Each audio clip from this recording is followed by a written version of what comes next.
है, झारखंड में सरकार नाम की कोई चीज नहीं है। झारखंड में तानाशाही चल रही है, हेमंत सरकार के द्वारा किया जा रहा है। ये हेमंत सरकार का एक ही नारा है कि तुम मुझे वोट दो, मैं तुम्हें चोट दूंगा। है संयमित ढंग से हम लोग काम को करते हैं, आंदोलन भी हम लोग करते हैं तो बहुत ही संयमित ढंग से करते हैं। तो जरा चल के खुद गए। अब वो गए तो दिखावा तो करना चाहिए ना कि हम लोग छात्र के साथ में हैं, यानी कि जख्म भी देंगे हम, मरहम भी लगाएंगे हम, मिलेंगे भी हम। वो तो बोल रहे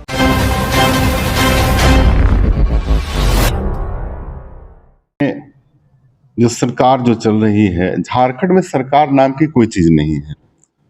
झारखंड में तानाशाही चल रही है, यानी कि जो हेमंत जी बोलेंगे उनके पुलिस वाले लोग वही करेंगे।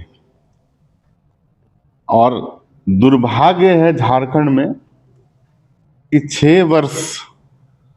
6 वर्ष में आज तक झारखंड में कोई तरक्की नहीं हुई।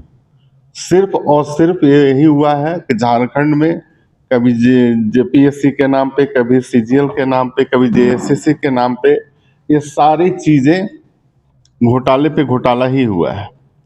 और आज जेपीएससी को लेकर के, सीजीएल को लेकर के, जेएसएससी को लेकर के जो हमारे भाई, हमारे युवा साथी आंदोलनरत हैं, उन पर लाठी चार्ज करवाने का काम हेमंत सरकार के द्वारा किया जा रहा है। ये हेमंत सरकार का एक ही नारा है कि तुम मुझे वोट दो, मैं तुम्हें चोट दूंगा, और उन्होंने ये करके दिखा दिया। जिस तरह से लगातार कहा जा रहा है, कांग्रेस के तमाम जो नेता हैं, विधायक, मंत्री लगातार कह रहे हैं कि भाजपा के लोगों ने भीड़ को उकसाया, कहीं ना कहीं भाजपा की तरफ से पहली पहल की गई थी, चप्पल फेंके गए थे, लाठी भी चार्ज कराई भाजपा, ये भी आरोप है। अब उन पर आंच आ रही है तो वो कुछ ना कुछ तो मसाला लगाएंगे ही लगाएंगे। हम भारतीय जनता पार्टी के कार्यकर्ता जमीन से जुड़े हुए रहते हैं, जमीनी मुद्दों को उठाते हैं, और जमीनी मुद्दों को जब हम लोग उठा रहे हैं तब वो कह रहे हैं कि भाई हमें गुंडा कहते हैं।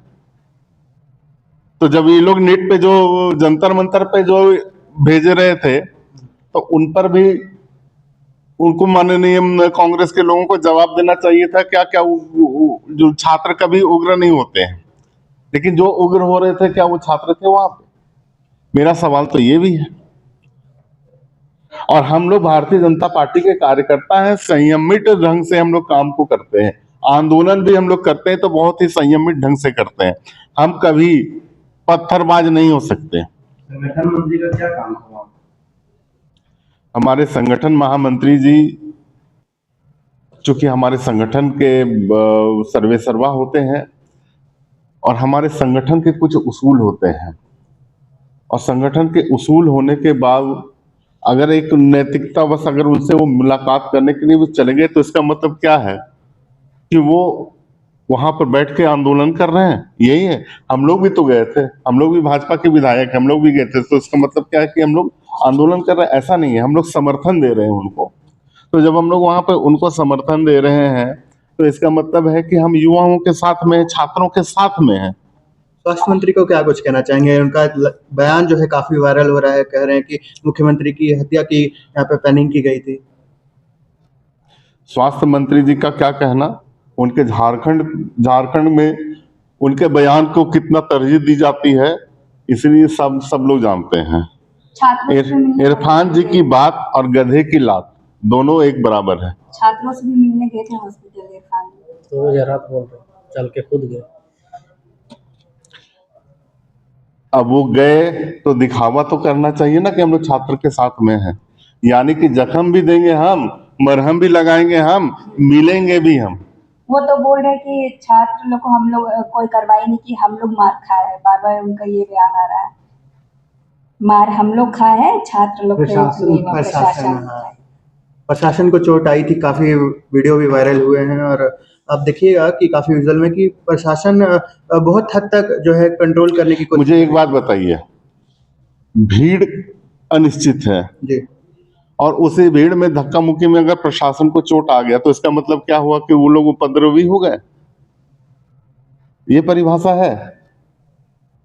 ठीक है, उस पे वो विधायक कुमार उज्ज्वल जो है वो चीफ सेक्रेटरी से मुलाकात किए हैं। क्या आपने ज्ञापन में लिखा, क्या कुछ जो है वो बातचीत हुई है?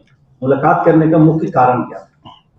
देखिए, झारखंड में लॉ एंड ऑर्डर की स्थिति पूरी गड़बड़ाई हुई है। झारखंड में प्रशासन नाम की कोई चीज नहीं है, लेकिन फिर भी एक आशा भी होती है कि चलो हम एक मांग पत्र के जरिए सरकार से अगर मांग कर रहे हैं कि टंडवा में जो बड़गांव है, बड़गांव की जो स्थिति हुई, जो घटना घटित हुई, दिल दहला देने वाली घटना है वो। आप कल्पना कीजिए कि एक बेटी जिसका किडनैप 2 तारीख को हो जाता है, वो 3 तारीख को उसके माता पिता रिपोर्ट लिखवाते हैं या सूचना देते हैं, लेकिन उस पर कोई कार्रवाई नहीं होती है। 4 तारीख को वो बच्ची किसी तरह से बच करके सुबह में, एकदम सुबह में वो अपने घर पहुंचती है, परिजनों के पास पहुंचती है और बताती है कि मेरे साथ दुष्कर्म हुआ। उस माँ बाप पे क्या बीतेगी? लेकिन जो यहाँ पे जिला प्रशासन है, उस घटना को, दुष्कर्म के आरोपी को, जिसकी मॉब लिंचिंग, जब लड़की ने आकर के बताया कि दुष्कर्म मेरे साथ हुआ है, तो एक मानवीय एग्रेशन, गुस्सा होता है कि मेरे अगर उस समय उस लड़के का, उसका नाम इमरोज अंसारी है, उसका घर भी सामने में था, गुस्से में भीड़ ने जाकर के उन पर आक्रमण कर दिया। और यहां पर भी हो रहा कि लड़का छत पे था, जब वो आती हुई भीड़ को देखता तो वो छत से कूदता है, और जब छत से कूदता तो उसको चोट भी लगती है। और जब भीड़ का गुस्सा है, जरूर है, धक्का मुक्की हुई, उसके साथ में मारपीट हुआ होगा, इससे मैं एतराज नहीं करता हूं। अगर उसकी हत्या मॉब लिंचिंग में हुई है तो ये गलत है, लेकिन सिर्फ इसी पक्ष को लेकर के जिला प्रशासन जांच कर रहा है कि उसकी हत्या मॉब लिंचिंग में हुई। तो सवाल अगर प्रशासन पे उठते हैं तो उसके साथ जनप्रतिनिधियों पर भी उठते हैं। वही मैं बता रहा हूं। अगर लूप होले कहीं पे तो जनप्रतिनिधि पे। और दूसरी बात मैं बताता हूं इस घटना का, कि सबसे पहले मॉब लिंचिंग में ये जरूरी नहीं कि एक ही संप्रदाय के लोग होंगे, दूसरे संप्रदाय के भी लोग हो सकते हैं, लेकिन पकड़ा एक ही संप्रदाय के लोग को जा रहा है, हिंदू समुदाय के लोगों को जा रहा है। मुस्लिम समुदाय के लोगों को क्यों नहीं पकड़ा जा रहा है? और दूसरी बात है कि जनप्रतिनिधि, अब कोई भी जनप्रतिनिधि, अगर कोई मुखिया हो वहां का, किसी गांव का, तब वो 100 बार सोचेगा।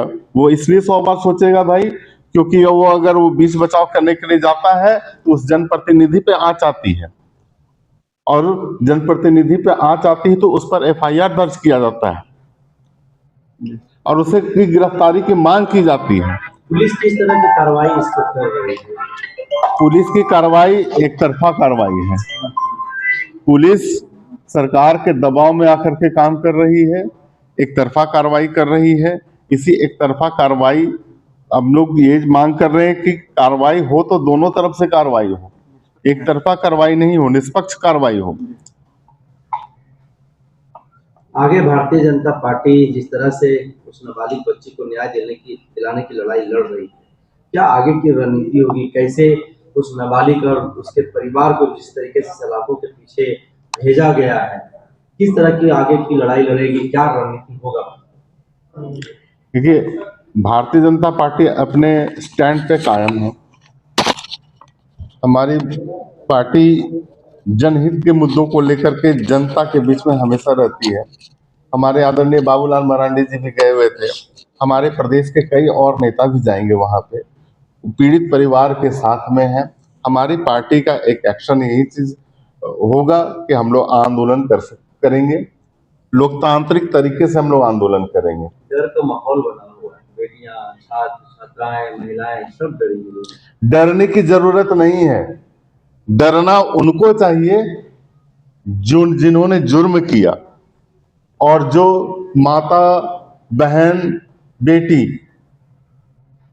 अब वो शक्ति है। हमें इस देश में नारी को शक्ति के रूप में पूजा जाता है। और एक बात मैं बता देना चाहता हूं कि नारी ने अगर त्रिशूल हाथ में उठा लिया तो महिषासुर का तो वध होगा ही होगा।